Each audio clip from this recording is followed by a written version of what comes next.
Ang oras ay magdadapit hapon na sa aming baryo. Hindi pa man nagsisimulang kumagat ang dilim, ay naghahanda na ako ng mga gamit ko para sa bala kong gawin. Siya nga pala. Ako nga pala si Roman, 45 anyos, isa kong manunugis ng aswang. Naging manunugis ako simula nang ang asawa ko at ang nag-iisa kong anak ay sinalakay ng mga aswang nang minsang maiwan ko sila dahil sa dati kong trabaho sa karatig probinsya namin. Nang umuwi ako, ay nadatnan ko pa ang asawa ko na nag-aagaw buhay at wakwak na ang katawan. Bago ito tuluyang nalagutan ng hininga, ay nakiusap pa sa akin na bigyan ng hustisya ang kanilang pagkamatay ng anak namin. Pagbayarin ko raw ang mga aswang na lumapa sa kanila at ubusin silang lahat. Udyok ng matinding galit ay nangako naman ako at kailangan ko yung tuparin. Habang tumatagal ay dumadami ang mga nawawala sa aming baryo, maging sa kalapit naming mga baryo. Karamihan pa ng mga nawawala ay mga taong gumagawa ng paraan para makontra at maitaboy ang mga aswang. Dahil ayaw ko nang magpatuloy pa ang pambibiktima ng mga aswang, ay nagpasya ako na maging isang manunugis. Para hindi ako mapag-initan ng mga aswang, ay palihim ko itong ginagawa. Pasikreto rin akong nakikipag-ugnayan at nakikipagkita sa mga nakikilala kong antingero at mga albularyo na hindi taga sa amin o hindi ko kababayan. Oo, marami na akong alam na mga pangontra laban sa mga aswang. Pati medalyon ng antingero ay meron na rin ako. Pero hindi ko lantarang ginagamit ang mga yon para hindi malaman ng mga aswang na isa akong manunugis. Iilan pa lang ang napapatay kong aswang at ingat na ingat din ako para hindi ako mapagkamalan ng mga pulis na kriminal. Hindi rin ako nag-iiwan ng mga bakas na magtuturo sa akin kung sakali. At lumatag na nga ang dilim sa aming baryo. Walang buwan sa kalangitan, pagkat ayon sa kalendaryo ay gabi ng bagong buwan. Ibig sabihin ay malakas ang puwersa ng kadiliman. Nagkataon pang Biyernes 13, kaya doble-doble ang paghahanda ko. Doble-doble rin ang ibinalot kong itim na tela sa mga dala kong pangontra at medalyon sa sukbit kong backpack para hindi masagap ang mga ito ng matatalas na mga pandama ng mga aswang. Nang lumabas ako sa lansangan ay sobra talagang dilim. Kakaunti pa lang ang mga bahay na may kuryente sa amin. May mga ilaw naman ang ilang mga poste. Kaya lamang ay sobrang layo-layo ang pagitan ng mga ito. Maingat at palingalinga na akong naglalakad sa may eskinita. Nang walang ano-ano ay may naaninag akong humahangos na sa tansya ko ay figura ng isang matandang babae. Pasalubong ito sa akin. Base sa kilos nito ay nagmamadali ito at parabang may kung anong tinatakasan. Nang mapansin ako nito, ay kagad ako nitong nilapitan. Nagulat naman ako nang makilala ko kung sino ito. Aba, Aling Dorcas, ano pong meron? At para pong may humahabol sa inyo? Ay, Diyos ko. Buti na lang at ikaw pala yan, Roman. Akala ko kung may iba pang aswang sa paligid. Nakakatakot. Aswang po? May nakita po kayong aswang? Saan banda po? Doon sa may dulo, iho. Sigurado kong aswang yon. Nakita ko pag pumula bigla ang mga mata niya. Bigla niyang sinunggaban yung lalaki roon na naglalakad lamang. Abay sa takot ko, nagtago na lamang ako. Napasulyap pa kasi sa banda ko ang aswang.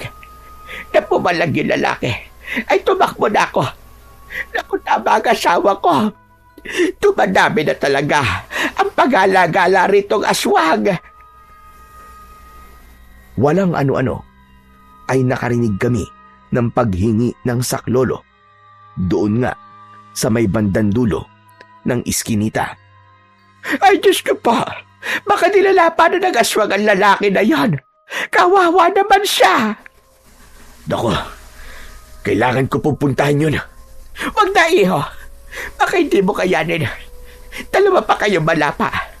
Malaki-laking tao pa naman ang aswang na yon. Ay, Diyos ko, talaga namang nakakatakot ang itsura niya.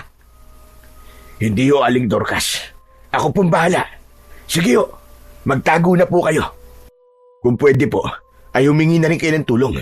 Magtawag kayo ng mga tanod o kaya pulis kung may makikita kayo. Ay, nako. Mag-iingat ka, iho. Hindi biro-biro kumalaban ng mga aswang. Saka parang wala kang dalang sandata. Paano mong lalabanan ng aswang na yon? Huwag niyo po akong alalahanin. May dala po ako rito sa bag ko. Sige na ho, umalis na po kayo. At baka may makasalubong na naman kayong aswang dyan. Ay, siya nga pala. Kung may sandata ka naman dyan, mag-iingat ka pa rin. Baka naman ma-frame up ka pa kung may dumating na mga pulis. Matutulad ka lamang sa asawa ko. Oo, sige ho. Mag-iingat po talaga ako. O siya, puntahan mo na yung lalaki at kawawa naman. Iligtas mo siya. Sana nga ay may dumating dito sa baryo natin. Nauubos sa mga aswang na yan. Nakakainis na. Ang dami nang nawawala rito sa atin. Si Solomon sana. At yun ang balak niya sanang gawin. Ang kaso naman, inunahan naman siyang ma-frame up. Yung pulis naman na yun noon, ayaw maniwala sa pakiusap namin na hindi mamamatay tao o hindi magagawa yun ng asawa ko. Kahit naglalakad na papalayo si Aling Dorcas, ay naririnig ko pa rin ang pagbubulong niya sa sarili. Asawa niya, ang tinutukoy na si Mang Solomon. Tuluyan na itong nakulong pagkat tulad nga ng nabanggit ni Aling Dorcas, ay hindi pinaniniwala ang inosente ito. May ebidensya raw kasi ng patalim na ginamit at may fingerprints daw ni Mang Solomon. Wala akong alam sa mga nangyaring krimen pagkat nasa trabaho ako noon. Pero naniniwala ako na inosente talaga si Mang Solomon. Isa itong mabuting tao at malayo talagang magawa nito ang krimen na yon. Nawakwakin ang katawan ng isang binatilyo. Kung sino naman ang nag-frame up sa kanya na siyang totoong pumatay sa binatilyo, ay walang nakakaalam. Hindi rin ganong inimbestigahan ang kaso dahil nga may ebidensya na raw na nagdidiin kay Mang Solomon. At dahil mahirap nga lang siya, ay agad siyang ikinulong nang wala nang paligoy-ligoy pa. Disbentahin nga naman kapag mahirap. Walang kalaban-laban para sa hustisya. At nakarating na ako sa dulo ng iskinita na halos walang katao-tao. Nakita ko ang lalaki na nakahiga na at sinisimulan ng lapain ng aswang. Ngunit bago pa tuluyang mawakwak ng aswang ang katawan ng halos hindi na magkagulapay na lalaki, ay mabilis ko nang inilabas ang itinatago kong sandata. Isang kris na gawa sa pilak. Naglabas din ako ng langis na pansaboy sa aswang para ito ay manghina. Dali-dali kong nilapitan sa likod ang walang kamalay-malay na aswang. Ngunit nang masasabuyan ko na sana ito ng langis, ay nakaramdam ito. Kaya mabilis itong bumalikwas at agad akong hinarap. Nakangahas ka. Salot kayong mga aswang kayo. Tatapusin na kita ngayong gabi. Ito ang sa'yo! Ngunit napakaliksi pala ng aswang nakaharap ko. Tinabig nito kagad ang hawak kong botelya ng langis at tumilapon ng malayo. Isa kang marunugis at tigero o albularyo. Pwes, wala akong pakialam kahit ano ka pa. Hindi mo kami kaya. Baka ikaw ang tapusin ko ngayong gabi. Tignan natin kung hindi ka mapuruan sa kreskong ito. Ito ang magbibigay ng ustisya sa pagkamatay ng mag-ina ko, hayop ka. Ibabaon ko ito ng malalim sa mismong dibdib mo. Ikaw pala ang asawa ng mag-inang nalapa ko. Ayos ito. Kung ganun na, makukumpleto na kayo at makakapag-reunion na rin kayo sa impyerno. Anak nang, at ikaw palang lumapa sa mag-ina ko, ha? Hayop kang demonyo ka. Magbabayad ka ngayon sa akin. Lasapin mo ang pag-iiganti ng mag-ina ko! Dala ng silakbo ng matinding galit ay sinugod ko na ang aswang. Nagpambuno kami at dahil mas malaki ang katawan nito kaysa sa akin ay medyo nahirapan ako. Idagdag pang napakabilis nitong kumilos. Kada ulos ko ng kris ay naiiwasan nito at nahahawi nito ang kamay ko. Grabe, sobrang tigas ng buto-buto nito.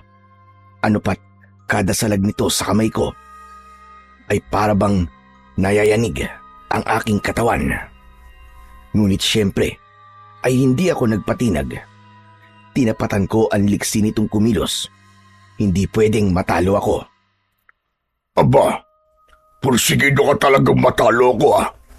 Tignan natin kung hanggang saan ang lakas mo. Baka hindi mo alam. Ang asawa at ang anak ko ang lakas ko. Kaya hindi talaga kita tatantanan, hayop ka. Ako ang uubos ng lahi ninyong salot na mga aswang kayo. Ang pamilya mo ang unang mauubos. Matindi ang nangyaring salpukan namin ng aswang na yon. Dapat pala ay inilabas ko na rin kanina pa ang medalyon ko upang mas mapalakas ako. Ngayon lang ako nakaharap ng isang aswang na may pambihirang lakas at diksi. Tansya ko ay hindi ito pangkaraniwang aswang lang. Tumagal ang paglalaban namin ng aswang na yon. Hanggang sa wakas ay nadaplisan ko ito sa braso. Pigil itong napaatungal dahil doon. Halatang ayaw nitong may makarinig. Matinik ka pala. Pues, hetong sa'yo. Napansin kong medyo nanghina ang aswang dahil sa hiwang natamo nito sa braso. Pero nanggigigil pa rin ito na makasulit sa akin. Kitang-kita kong lalong nagtulisan ang mga kuko nito. Sunod-sunod ang ginawa nitong pagdamba sa akin habang patuloy na umiiwas sa mga pag-atake ko. Hanggang sa nagtagumpay itong maikalmot ang matatalas nitong mga kuko sa braso ko. Grabe ang sakit na naramdaman ko. Halos mapunit ang balat ko. Anak ng, dahil dito ay lalong hindi kita tatantanan. Magkamatayan na tayo kung magkamatayan! Muli kong napatamaan ang aswang sa kabilang braso nito. Ngunit gumanti rin ito kagad at nadali rin ang kabilang braso ko. Pareho kaming natigilan at ininda ang mga sugat naming natamo. Galit na galit itong nakatitig sa akin. Nag-aapoy sa kapulahan ang mga mata nito. Nagbabanta at para bang gusto na akong tuluyang patayin. Maya-maya pa, nang susugurin ko na sana ito ulit, ay biglang nagpalinga-linga ang aswang na para bang may nararamdaman kong ano sa paligid. Ako naman ay pinigilan kong luminga-linga rin at baka style lang nito yon para isahan ako. walang ano-ano ay bigla itong bumalik sa anyong tao at biglang sumigaw. Nang puntong yun ay saka ko naman narinig na may mga paparating pala sa banda namin. Paglingon ko ay nakita ko si Aling Dorcas na may kasamang mga tanod at isang pulis. Tulong! Tulungan niyo ako! May mamamatay tao rito! Tingnan niyo! May patalim siya! Nilaslas niya itong mga braso ko! Pinatay niya rin ang kasama ko! Tulungan niyo ako! Pabulong akong napamura sa iniaktong yun ng aswang. Hindi ko yun inaasahan. Nalilitong napatingin na lang tuloy ako sa hawak kong kris na may bahid ng dugo at sa lalaking nilapa kanina ng aswang. Duguan at wala na rin pala itong buhay. Mabilis akong nilapitan at pinalibutan ng mga tanod at ng pulis. Tinutukan kagad ako ng baril ng pulis. Hanggang dyan ka na lang! Huwag ka kikilos sa masama! Kundi ay sasabog ang baon ng ulo mo! Bitiwan mo yung patalim na hawak mo! Teka, sandali lang po. Wala po akong ginagawang masama. Magpapaliwanag ako. Huwag ka na magsalita pa. Sa presinto ka na magpaliwanag. Bitiwan mo yung patalim mo. Kung ayaw mong pasabugin ko ang baon ng ulo mo.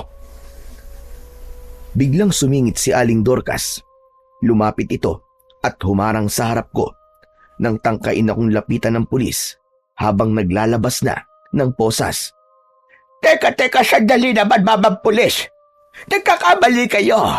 Hindi itong si Roman ang kriminal dito. Nilinga ni Aling Dorcas ang aswang sa may likuran ko na noon ay parang maamong tupa kung umakto at nagpapaawa ang itsura. Tila takot na takot pa sa akin at lumapit pa sa pulis. Yan! Yung lalaking yan ang lumapa sa lalaking nakabulagta. Isa siyang aswang. Maniwala kayo. Yan ang dahilan kung bakit ko kayo tinawag dito. Biglang tumawa ang pulis sa sinabi ni Aling Dorcas. Ano ka mo, aswang? Nagpapatawa po ba kayo? Hindi totoo ang aswang. Wala na po tayo sa lumang panahon para maniwala pa tayo sa mga aswang-aswang na yan. Tignan nyo nga lalaking to, kung aswang siya. Di sana, nasaan yung aswang siya ngayon? Saka may aswang po bang napakaamo ng itsura? Tignan nyo naman. Hindi ako maaaring magkabali. Ako ang saksi rito, Kap. Bago ko pa nakasalubong itong si Roman, ay ako ang unang nakakita sa lalaking yan na nilalapa ang lalaking nakabulagtag yon. Kitang-kita ng dalawang mga mata ko. Dahil yung aswang siya kanina. Lumayo kayo sa kanya. Aswang ang lalaking yan, sinasabi ko na sa inyo. Saka hindi nyo ba alam? May pagkagumagalang mga aswang dito. Dumadami na mga nawawala at nabibiktima nila. Tingnan nyo yung nakabulagta. Pansinin nyo ang tiyan niya. Medyo wakwak, hindi ba? Hindi ganyan kung patalim ang ginamit. Teka nga po muna, Aling Tanda. Huwag ka munang humarang. Kailangan ko munang pusasan yung lalaking yan para makasigurado tayong hindi siya makakatakas bago ko tignan ang mga anggulo. Hindi. Saka bakit siya lang ang poposasan mo? Mas dapat na ang aswang na lalaking yan ang posasan mo. Maniwala kayo sa akin. Aswang ang lalaking yan. Ngunit para namang nabibwisit ang pulis kay Aling Dorcas, walang sabi-sabi nitong marahas na hinawi ang matandang babae. Aray ka! Ang bastos mong pulis ka! Ganyan naman talaga mga alagad ng batas kayon. Huwag niyong i-frame up itong si Roman. At kilalang-kilala ko siya na isa siyang mabuting tao. Itutulad niyo na naman siya sa asawa ko na na-frame up lang. Nang ganun-ganun na lang. Nang wala naman tamang proseso ng investigasyon. Hindi ako makakapayag na mangyari ulit ang tulad ng sa asawa ko. Bakit? Sino po ba nag-frame up dito? Ha? Wala naman po Saka klarong-klaro po ang ebidensya. Tignan nyo. May hawak siyang patalim na duguan. At itong lalaking ito ay may mga sugat na gawa ng patalim. Saka yung lalaking yon, napatay na. Baka nanlaban. Kaya natuklap ng ganun ang tiyan niya. Basta. Kailangang imbestigahan nyo ito maigi at alamin ang lahat ng anggulo. Ayusin ninyo ang trabaho nyo. At kaming mga taong bayan din ang nagpapasweldo sa inyo galing sa buwis na ibinabayan namin. Maging patas naman kayo at makatwiran. Huwag niyong sabihin mas kakampihan niyo pa ang aswang na yan. Aba naman. Huwag kayong mag-alala. Ako na po ang bahala. Pero kailangan ko munang dalhin ito sa presinto para doon na siya magpaliwanag. Ito rin sinasabi niyong aswang. Isasama ko na para wala kayong masabi. Saka pwede po ba? Alisin ninyo sa isip nyo yung paniniwala sa mga aswang-aswang na yan. Sa panahon natin ngayon na makabago na, hindi na po katalinuhan ang magpapaniwala pa riyan. Abay, sakitang-kita ko naman talaga kaninang nasaan yung aswang ang lalaking yan. Hindi pa malabo ang mga mata ko. At binalingan naman ni Aling Dorcas ang mga tanod sa paligid na matapos akong pusasan ng pulis ay nilapitan na ako para eskortan. At kayong mga tanod kayo, huwag ninyong sabing wala kayong alam tungkol sa mga gumagalang aswang dito sa atin. Kaya bantayan nyo rin yung si Roman sa presenta. Huwag nyo siyang pamamayaan roon at hinihiling ko talaga sa Diyos na sana ay ang mga mahal nyo naman sa buhay ang malapa para magtanda kayo, mga animal kayo. Ikaw rin, Mamang Pulis. Saka ka na siguro maniniwala na totoo ang mga aswang kapag naranasan mo may kapamilya kang malalapa ng aswang. Malayo-layo pong mangyari ang sinasabi nyo, Aling Tanda. Hindi tatalab sa akin at sa pamilya ko ang sumpa ng aswang ninyo. Baka salip ay bumalandra pa sa inyo. Aba, at talagang sinusubukan mo ko. Baka hindi mo alam. Malakas ako sa Panginoong Diyos. Hayaan mo. At talagang isasama kita sa dasal ko.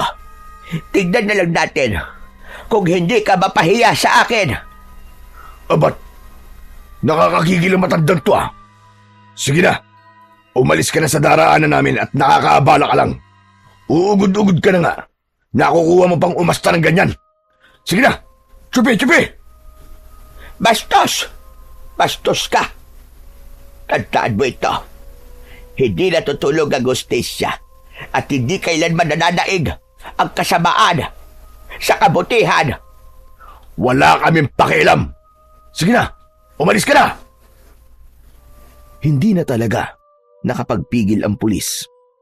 Talagang ipinagtulakan pa nito si Aling Dorcas. Ako naman ay tahimik na lang na nakikinig at nagmamasid. Para kasing may kakaibang kutob akong nabubuo.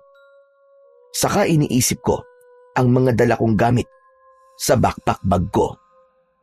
Teka, sandali, Chip. May ibibilin lang ako kay Aling Dorcas. Ano ba yun? Baka naman kung ano na yan, ha? Aling Dorcas, pakikuha po at pakitabi nitong backpack ko. Ingatan po ninyo. At babalikan ko na lang po sa inyo pagkatapos nito. Sige, iho. Ako na bahala. Teka, sandali. Ano ba kasi laman ng backpack na yan, ha? Akin na nga muna yan. Kailangan kong makita ang laman yan. Naku, Chip. Wala lang ang laman ng mga yan. Mga kung ano-ano lang na mahalaga para sa akin. Ngunit kinalkal pa rin ng pulis ang laman ng bag ko. Maya-maya ay bigla itong natigilan na parabang nakuryente sa kung anuman ang nahawakan nito sa loob. Makaraan ay mabilis na muling isinara ang backpack. Parang medyo natakot na hindi ko maintindihan. Kung ano-ano lang pala ang mga ito eh. O siya, sige na. Kunin mo na yung tanda at umalis ka na. Hindi pwedeng maidala yan sa presinto. Hoy, kayo naman mga tanod. Maiwan ang iba sa inyo rito ah. At kayo nang bahala sa bangkay ng lalaki. Tatawagan ko na lang ang mga investigador at mag-aakot sa bangkay. Kasama ang iba pang tanod. Saka ang aswang na nakalaban ko ay nagtungo na kami sa presinto. Ako at ang pulis, kasama ang 2 tanod, ay sumakay sa owner type jeep ng pulis. Samantala, ang 3 pang tanod ay sumakay naman sa isa pang sasakyan, kasama ang nakalaban kong aswang kanina at nakaposas na rin. Nang nasa presinto na kami, ay iniharap ako ng pulis sa pulis na nakatoka para sa pagdodokumento ng mga bagong kaso. Sandaling may kinausap ang pulis at binalikan din ako kagad matapos makuha ang ilang impormasyon at pahayag ko. Kapag kuwan, ay maangas ako nitong inakay at ang ekspresyon ng muka ay napakaseryoso at para bang galit. Teka, Chip. Saan niyo ko dadalhin? Saka, nasa na mga kasama ko kanina? Hep. Wag na wag mong mababanggit dito yan. Saka, wag mo nang hanapin ang lalaking yon. Dahil pinaraya na namin. Saka malinaw naman na ikaw talaga ang suspect sa pagpatay dun sa lalaki. Hindi na kailangang imbestigahan pa. Sa narinig kong yun, ay naghimagsik ang kalooban ko. Napahinto ako at tinangkang pumalag. Ngunit dahil mas malaki ang katawan nito at parang may kakaibang lakas, ay hindi ako nagtagumpay. Puwersahan itong pinilipit ang mga braso ko. Huwag ka nang pumalag. Kung ayaw mo lalo mapasama sa kulungan dito. Sumunod ka na lang. Pasalamat ka at makukulong ka lang. Dahil kung malaya ka pa rin hanggang ngayon, ewan ko na lang kung ano pa ang pwedeng mangyari sa'yo kapag niresbakan ka ng mga kasamahan ng lalaking nakalaban mo. Pero, hindi nyo dapat pinalaya ang lalaking yun, Chip. Mangnalapa ulit yun. Delikado ang mga tao sa kanila. At bigla na lamang akong malakas na sinikmuraan ng pulis. Ano pat, napaigik ako ng malakas. Sinabi ko nang hindi totoong may aswang eh. Baka namalikmata ka lang. Gumagamit ka siguro ng droga, no? Kaya malakas ang tama mo. Sige, ulitin mo pang ipilit at minuminuto ka mabubugbog sa akin. Sinasabi ko sa'yo, manahimik ka na lang. Palihim kong sinamaan ng tingin ang pulis at hindi na kumibo pa. Malalim akong napaisip kung bakit ganito na lang ang pulis na ito. Sigurado akong may mabigat na dahilan kung bakit parang kakaiba ang inaasta nito. Sunod-sunod ang mga tanong ko na naglalaro sa isip ko na gusto kong mahanap ang kasagutan. Una na nga ay kung bakit parang galit ito na may naniniwalang may aswang. Ikalawa, anong meron sa lalaking aswang na sinasabi nitong reresbakan daw ako ng mga kasama nito kung sakaling malaya pa ako. Parang alam nito ang tungkol sa lalaking yon. Ikatlo, ay kung bakit parang napaso ito nang halungkatin ang laman ng backpack ko. At ikaapat, anong kalakaran kaya ang meron dito sa presinto at parang tamad silang mag-imbestiga o himayin ang mga kaso. Napakaraming mali ang nakikita ko at sa tingin ko ay posibleng iisa ang pinag-ugatan ng lahat. Ayan, ganyan nga. Tahimik ka lang. Marunong ka rin pala eh. Pero itong tandaan mo ha. Mientras mas lumalaban ka sa amin dito at ipagpipilitan mo ang sinasabi mong aswang ang lalaking yun kanina, mas tatagal ka sa kulungan. Tandaan mo yan. Pero Chip, inosente talaga ako. Hindi akong pumatay sa isa pang lalaki. Yung... Oo. Sinabi ko nang tumahimik ka eh. Napakadaldal mo talaga. Pwes, etong sayo. Matapos akong muling sikmuraan ng 3 beses, ay maras na ako nitong kinaladkad at tuluyan ng dinala sa kulungan. Pagbukas niya ng isang selda, ay ubod lakas ako nitong itinulak papasok. Ano pat nangudngud pa ako sa pader, pagkat nakaposas pa sa likuran ko ang mga kamay kong pangtukod ko sana. Hayan, magsama-sama kayong mga pangas kayo. Hindi nyo alam kung sino ang nakakaharap nyo. May marinig pa akong aswang-aswang sa usapan ninyo. At talagang dito na kayo mabubulok. Matapos tanggalin ng pulis ang posas ko, ay mabilis at padabog nitong muling isinara at ikinandado na ang kulungan. Sabay siga-siga na umalis. Inilibot ko ang paningin ko sa loob ng kulungan. Napansin kong 5 lamang kaming nasa loob. Lahat sila ay nagtatanong, ang mga matang nakatingin sa akin. Mukha naman silang hindi mga kriminal, pagkat maaamo ang mga itsura nila at hindi naman maangas kung kumilos. Nilapitan ko ang pinakamatanda sa kanila. Yung kalbo na may puting bigote. Tansya ko ay mga nasa edad 60. Hindi ko alam, pero parang pamilyar ang mukha niya sa akin. Hindi ko lang talaga matandaan kung saan ko ba siya dating nakita. Ano nangyari sa'yo, iyo? At bakit ganyan ang mga braso mo? Grabe! Para kang kinalmot ng halimaw. Tasyo, Pedring, Kulas, halinga kayo. Baka may mga retaso kayo riyan. Maglabas kayo dali. Kailangan mabenda natin ang sugat niya. Grabe pa naman ang mga ito. Baka mamaya'y maubusan ng dugo ito. Agad namang kumilos ang 3 tinawag ng matanda. Mabilis namang nakahanap ang mga ito at iniabot kagad sa matanda. Mabilis din nila akong inasikaso.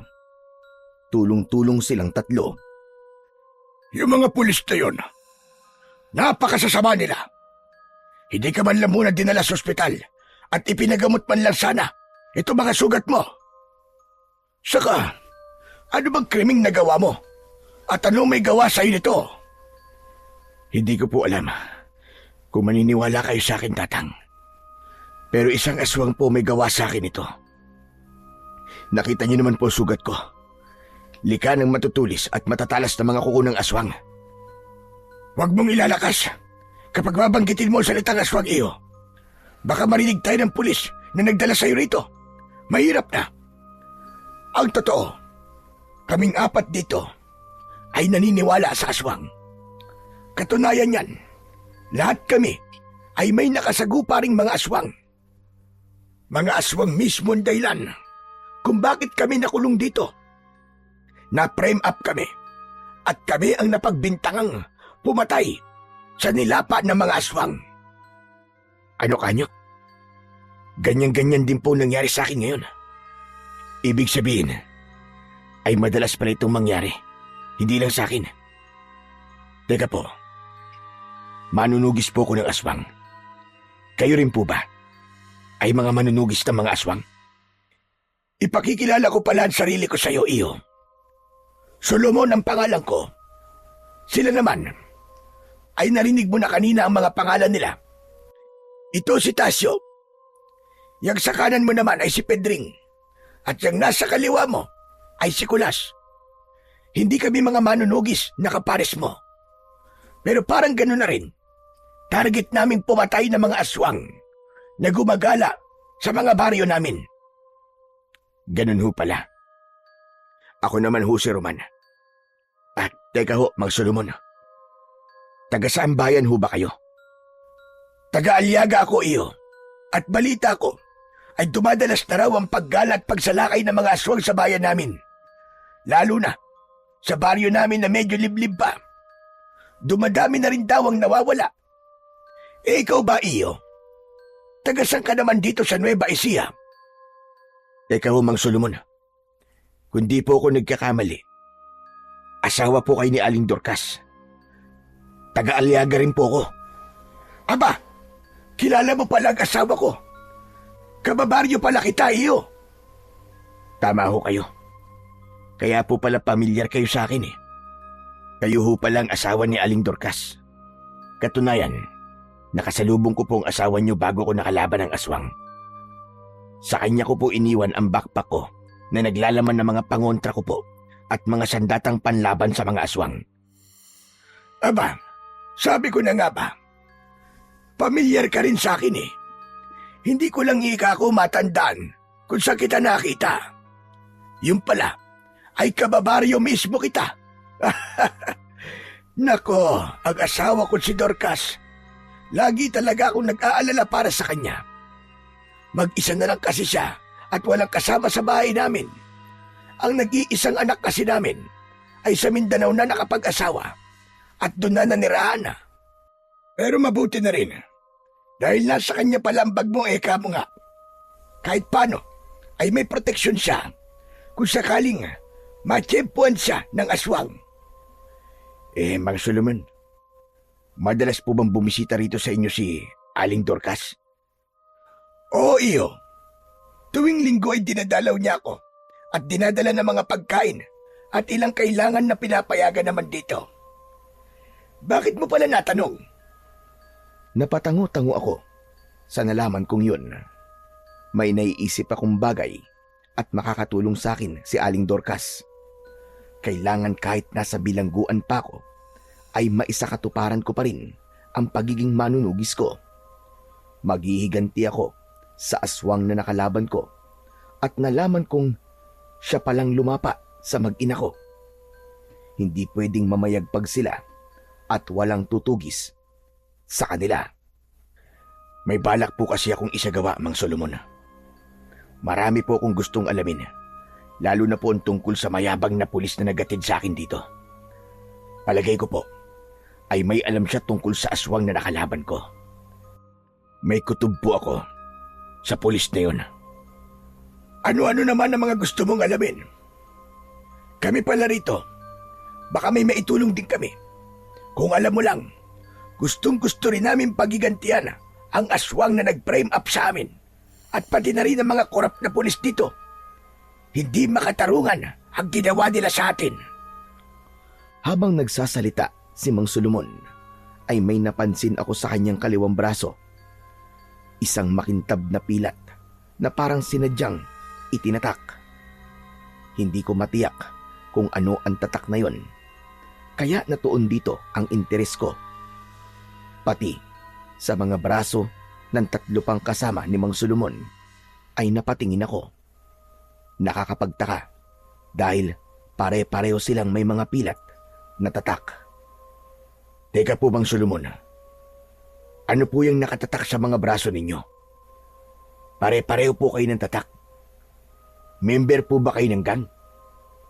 Ano ka mo? Gang? Hindi kami isang gang, iho. Ang totoo niyan ay hindi rin namin alam kung paano kami nagkaroon nito. Wala kaming ganito dati. Basta isang araw na lang ay napagtanto naming pare-parehas na pala kaming may ganitong tatak na pilat.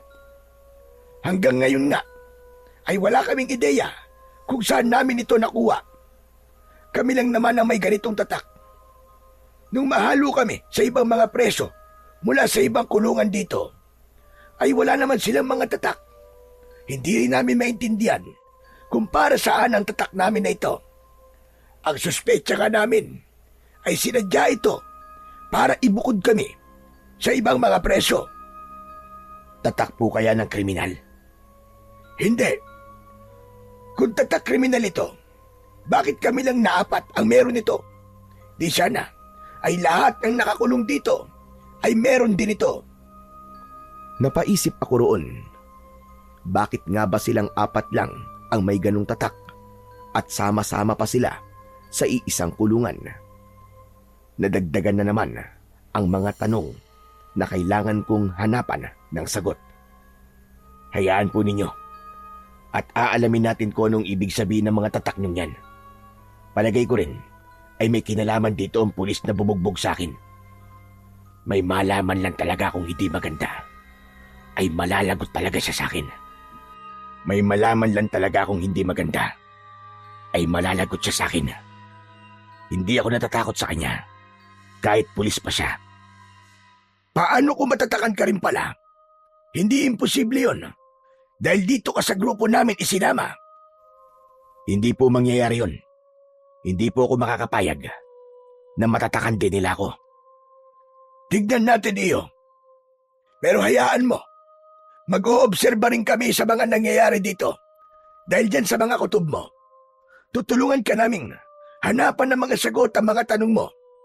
At kung magiganti ka, eka mo nga, sa mga aswang, ay suportado ka namin. Magtutulong-tulong tayo para sa ikapupuksa nilang lahat. Nang gabi ring yun, ay marami kaming pinag-usapan ni Mang Solomon at ng tatlo pa naming kasama sa kulungang yon. Napagkwentuhan namin kung paano na-frame up ang isa't isa habang nakikipaglaban sa isang aswang. Nalaman kong pare-pareho kami na yung mayabang na pulis pala ang dumakip sa aming 5. Lahat ng mga detalye ay inisa-isa namin hanggang sa bumuo na rin kami ng mga plano kung paano lihim na mamanmanan ang mga kilos ng mayabang na pulis, pati na rin ang iba pang mapapansin naming may kakaiba. Pati ang lingguhang pagdalaw ni Aling Dorcas ay isinaalang-alang din namin.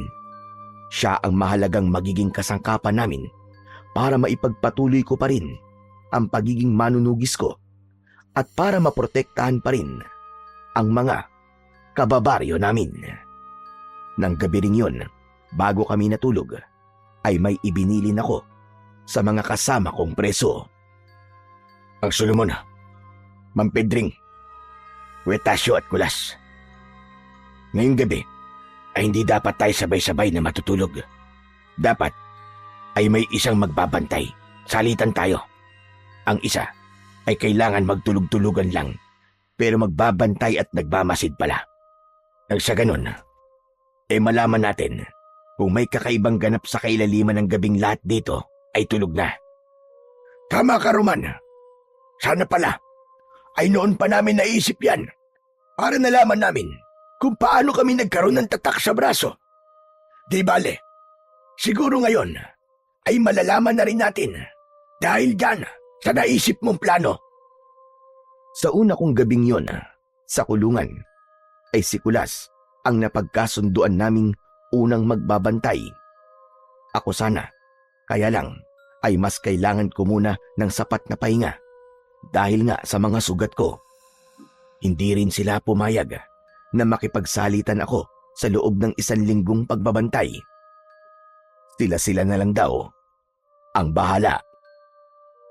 Pagsapit ng kinabukasan, paggising na paggising namin, ay may ibinalita kagad sa amin si Mang Solomon. Ako ang unang-una niyang nilapitan. Nagtaka pa nga ako nang angatin niya ang braso ko at parang may kung anong gustong makita. Lahat kami ay nagulat nang mapansin naming may tatak na rin pala ako sa braso na tulad ng sa kanila. Hugis at sulok na parabang may mga sungay. Paano nangyaring may tatak na rin ako sa braso? Anong nangyari sa pagbabantay nyo? Sino may gawa nito sa akin? Kayo, Mang Solomon, bakit parang alam ninyong may tatak na ako? Alam ko na kung sino nagtatatak sa atin, iyo. Si Jerry. Nakita ko siya kagabi. Jerry? Aba, sino ang Jerry? Yung mayabang na pulis. Yun ang pangalan niya. Nang ako na ang bantay natin, ay napansin kong tahimik at maingat siyang pumasok dito sa kulungan natin. Ngunit bago kanya ilabas dito sa kulungan, ay meron siyang parang ininjik sa'yo. Diyan sa braso mo. Hindi ko alam kung para sa inyon. Sisitahin ko nga sana siya. Pero bunot-bunot niya ang baril niya sa isa niyang kamay. Sa takot kong baka bigla niya akong barilin, ay pinagpatuloy ko na lang ang pagtulog-tulugan ko. Inilabas ka niya rito sa kulungan. Tapos nang ibalik ka naman, ay parang wala naman kung anong ginawa sa'yo. Pero naisip kong, yun nga, baka ako tinatakan ka na rin niya. At para makasiguro ko, ay tiningnan ko kagad ang braso mo. Ngayon lang. Ang mayabang na pulis na yun. Sabi ko na nga ba, at may kung ano talaga sa pulis na yun. Pero ano nga ho kaya ang ibig sabihin ng tatak na ito? Para saan kaya ito? Yan ang aalamin pa natin. Basta ngayon ay alam na natin kung sino ang nagtatatak sa atin. Pasasaan pat malalaman din natin ang sikreto ng Jerry na yon. Kailangan maging mas mabusisi pa tayo sa pagbabantay tuwing gabi at sa pagmamasid sa paligid ngayong araw. Tama ho kayo, Mang Solomon. Linggo na po pala ngayon. Tama-tama. Mamaya pong pagdating dito ni Aling Dorcas ay maipapakuha po ako sa kanya para madala niya po rito sa susunod niyang pagdalaw. Noon din ay ibinulong ko kay Mang Solomon ang mga ipapadala ko sa susunod kay Aling Dorcas. Importanteng masabi ko na kagad at baka magkaroon pa ng abala ay makalimutan ko pa. Isa pa ay kailangang maunahan ang pulis na si Jerry bago pa ito makatunog sa kung anumang binabalak namin. Bandang matapos na lahat kaming mga preso na makapag-umagahan ay dumating na nga si Aling Dorcas. Ipinatawag at ineskortahan kagad ng 2 pulis si Mang Solomon papunta sa kwarter kung saan pinapayagan ang mga dumadalaw. Nang makabalik naman si Mang Solomon sa kulungan namin, ay palihim kagad ako nitong nilapitan. Ang 3 kasama namin ay pasimple naman kaming tinakpan at kunyaring nag-uusap-usap. May magandang balita ako sa iyo, Roman. Naidala na pala ng asawa ko ang mga kailangan mo. Sabi niya, ay napanaginipan ka raw niya at ang backpack na iniwanan mo sa kanya. Hinintay ka raw niyang makabalik sa baryo natin. Pero nang hindi ka na raw nakabalik, ay alam na raw niya ang kapalaran mo rito. Naisipan niya raw na ipuslit dito ang ilang gamit na kailangan mo. Nakalimutan ko pala sabihin sa'yo, medyo malakas ding makiramdam ang asawa kong yun. Malaki rin ang galit nun sa pulis na si Jerry. Ganun po ba? Nasaan ho mga gamit ko? Narito raw sa mga dinala niya. Tayo na raw ang bahalang hanapin. Itinago raw niyang maigi yun. Basta nandito raw lahat. Yung palang maliit mong Chris ay pasimple rin niyang inabot sa akin kanina na walang nakakapansin sa mga bantay. Heto, ang ganda, Roman. Gawa pala sa pilak. Nako, kinatatakutan ng mga aswang ang ganito. Kapag nasugatan sila ng ganito, ay siguradong manghihina sila. Lalo na kung itatarak sa kanilang puso, tsaka agad ang kabatayan nila. Kaya lang, ay kailangan natin itong itagong maigi at mahigpit na ipinagbabawal rito ang kahit na anong magagamit na sandata. Pag-isipan na kagad natin kung saan at paano natin ito itatago. Ang ilan pang mga gamit ko na naipuslit ni Aling Dorcas, maliban sa kris na pilak at ilang botelya ng pangontrang langis, maliliit na librong may nakasulat na mga orasyon na tinatawag ding librito at mga munting medalyon. Teka nga pala, Roman. Bakit nga pala kailangan mo rito sa kulungan ng mga yan? Wala naman sigurong aswang na preso rito. Kanino mo gagamitin ang mga yan? Juan ho. May kakaibang kutob po kasi ako sa pulis na si Jerry. Gusto ko pong malaman kung tama ba ang kutob ko tungkol sa mayabang na yon. Nun po kasing kumpiskain at halongkatin niya ang loob ng bag ko. Aba, para po siyang may kinatakutan. Para po siyang napaso. Hindi kaya? Naku, Diyos ko po. Baka aswang ang Jerry yun. Tama, posible nga yun. Pambihira. Ngayon ko lang napagtanto na tayong lahat, nung ma-frame up tayo, ay sangkot ang isang aswang na nakalaban natin. Tapos ay palaging si Jerry ang pulis na nakakahuli sa atin. Kasabwat siya ng mga aswang. Dahil aswang din pala siyang hayop siya. Tama ho kayo, Mang Solomon. Kaya nga ngayong nasa akin na ang mga to, ay gagamitin natin ang mga to sa kanya para makasiguro tayo. At kung sakaling tama ang kutob ko, kailangan ay makapaghanda na tayo ng plano kung paano natin siya mapapatay at kung paano tayo makakalaya sa kulungang ito. Ngunit, paano pala? Kung hindi lang siya ang aswang na pulis dito. Oo nga pala. Malalaman natin sa pamamagitan niya mga gamit mo. Pero sandali, hindi mo mararamdaman na mga yan ng mga aswang na pulis. Alam mo na, Matatala sa mga pandama ng mga aswang. Wala po ba kayo napansin kanina? Sa mga bantay na pulis kanina nag-uusap kayo ni Aling Dorcas? Kung wala kayong kakaibang napansin sa mga bantay, ibig sabihin ay hindi sila mga aswang. Si Jerry ho ba, nakita nyo? Parang wala po siya sa paligid ha. Kapag ganitong umaga talaga, ay wala antok ang pulis na yon. Pagkakaalala ko, ay night shift siya. Ewan ko ba, at may ganun pa palang kalakaran dito sa kapulisan. Sa nalaman kong yun, ay lalong lumakas ang kutob kong aswang nga ang pulis na yon. Tinangu-tanguan ko na lang si Mang Solomon. Palagay ko, ay kailangan na natin bumuo ngayon mismo ng plano. Kailangan mahuli natin kung ano talaga ang meron sa pulis na yon. Una, papahiran natin ng pangontrang langis ang mga baras ng kulungan. Mataan natin kapag may pulis na napahawak sa mga baras at may kakaibang reaksyon. Aswang po sila kapag medyo napaso sila. Kapag hindi naman, ay negatibo pong aswang sila. Yung si Jerry po, ang pinakadapat natin bantayan kapag dumating na siya. Ikalawa, ay takpan ninyo ako mamaya at magsasagawa po ako ng orasyon at ritual. Ikatlo, isasama ko na rin sa orasyon ang pagpapagana nitong medalyong ko. Ito ang magbubulong sa akin kapag may aswang sa paligid. At ganun na nga ang ginawa namin. Bandang bago magtanghalian ay 2 bantay na pulis ang nakahipo ng baras na pinahiran namin ng langis at nag-react na parabang napaso. Matalimpang napatitig ang mga ito sa amin at nagbulungan. Nang nagmamadaling umalis ang mga ito, ay nagbulungan din kami. Positibo. Aswang ang 2 pulis na yun. Naramdaman ko rin kanina na medyo bumigat ang medalyon ko. Ibig sabihin, ay may aswang nga na pulis dito. Aba, pero paano silang naging mga pulis na hindi sila nabubuko? Hindi ba dapat ay takot sila sa bala ng baril dahil gawa sa tanso ang mga yon? Yun nga po ang hindi natin alam kung paano nangyari. Pero baka ibang klaseng aswang sila. Ang alam ko po ay may mga aswang na hindi takot sa bala ng baril o kaya ho ay mataas ang ranggo nila bilang aswang.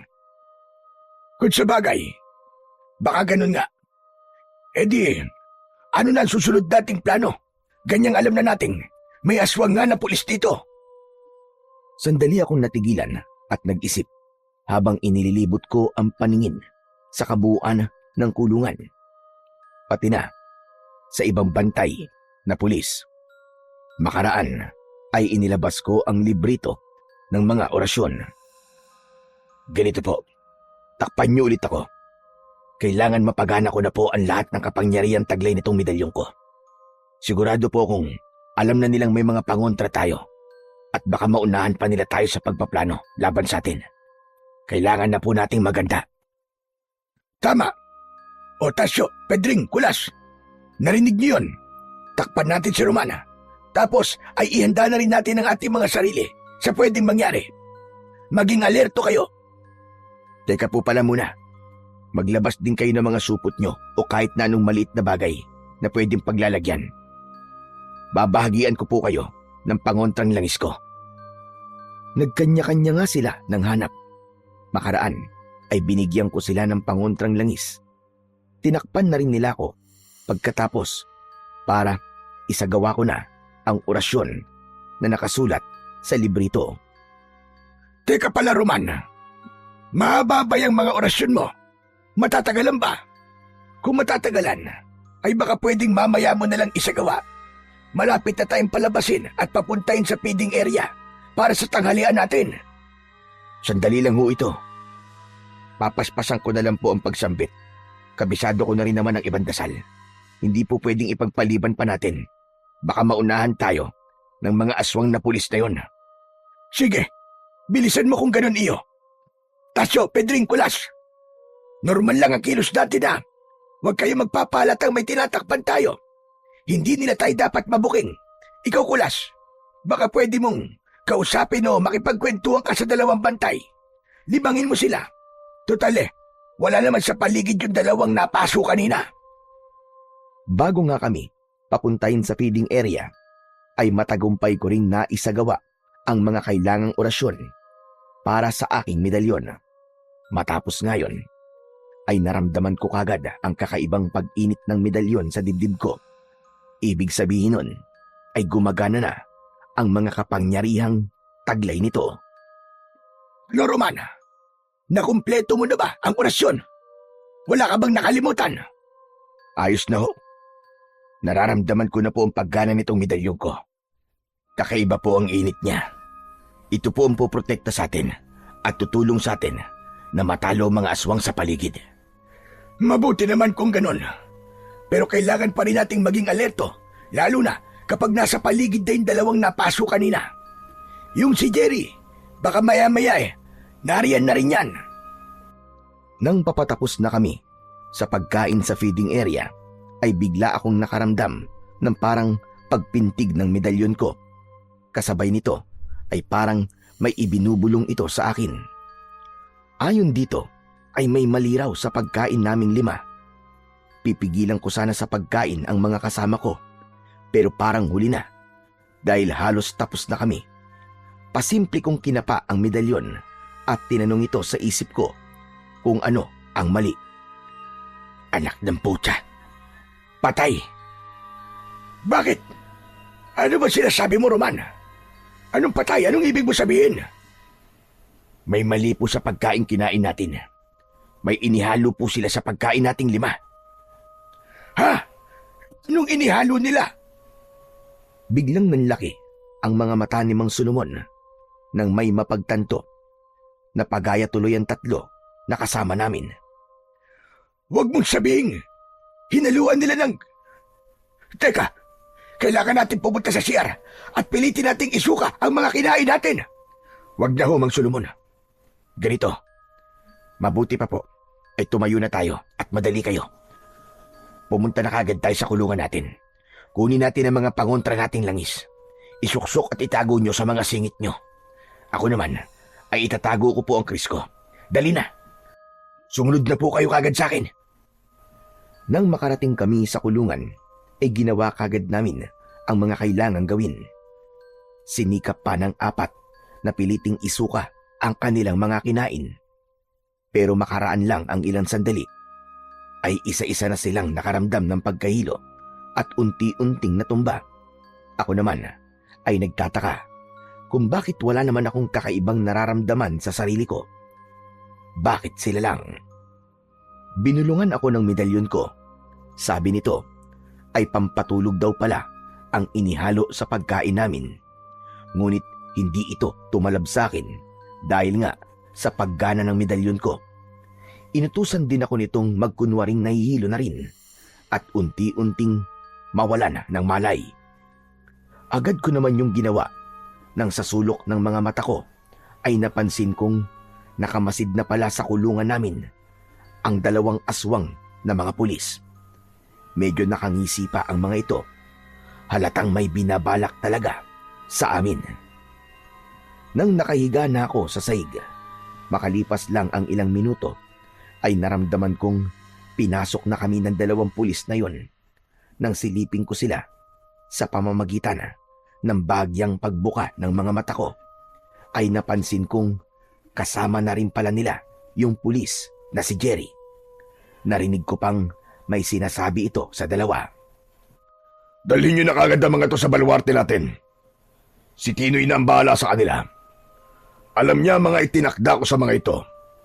Alam nyo na rin kung anong sasabihin kay Chip kung sakaling sitahin kayo. Sige na, bilisan nyo kumilos at baka pumalya pa ang pampatulog na inihalo natin sa pagkain nila. Mahirap na kung maunahan nila tayo. Mukhang malakas pa naman ang panguntrang langis na nakapasok dito. Pero teka pala, magtawag kayo ng isa pang pulis na hindi natin kauri. Pakapkapan nyo mga ito at hindi pwedeng may dala silang kahit na anong pangontra o sandata. Sige na, kumilos na kayo. Nang pumasok ang 2 pang pulis sa kulungan namin, ay sinimulan kaming kapkapan.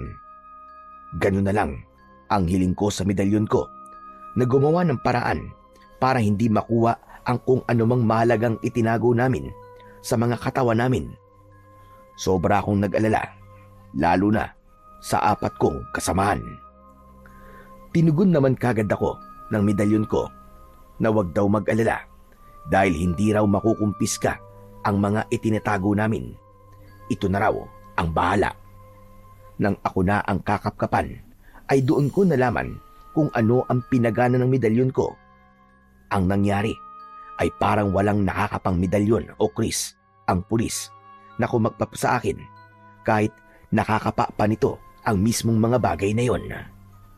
Dahil dito ay nabunutan ng tinik ang dibdib ko nang mapagtanto kong ganon din marahil ang nangyari ng kapkapan sina Mang Solomon, Mang Tasyo, Kuya Pedring at Kulas.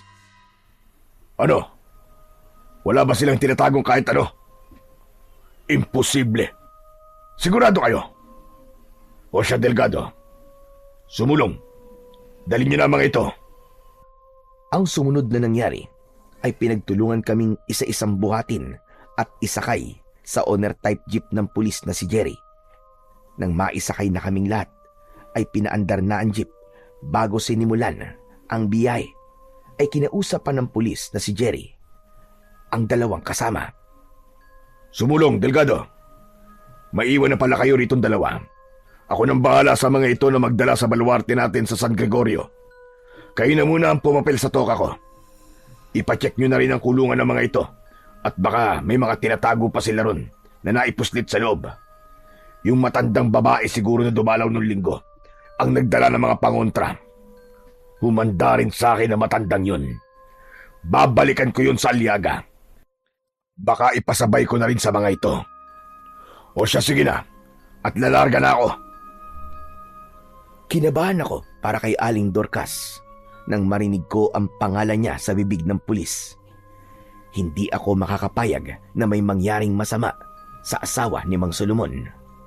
Kaya naman, habang nasa biyahe kami, ay inisip ko ang lahat ng posibleng paraan kung paano ko mapipigilang mangyari ang mga ikinakabahala ko at kung paano maiisahan ang pulis na si Jerry at buo nilang hukbo na mga aswang.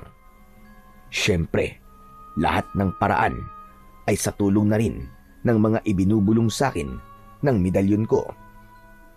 Hindi naman ganun kalayo ang San Gregorio sa Aliaga, pero nang makarating kami roon ay malapit ng magdapit hapon. Nang pasimple kong igala ang paningin sa paligid, ay napansin kong sa bandang liblib kami naroroon. Maraming mga puno at kakaunti lang ang mga kabayang natatanaw ko sa paligid.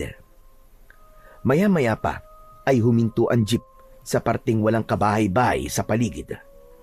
Nakita kong umibis ang pulis. Ay, naku naman sakit na ng pantog ko. Makaihinga muna.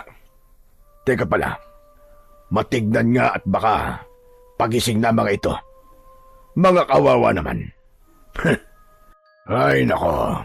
Kung sana ay kung hindi ako nayanggaw. Bahala na nga. Pero sana ay ito na ang tamang pagkakataon. Para...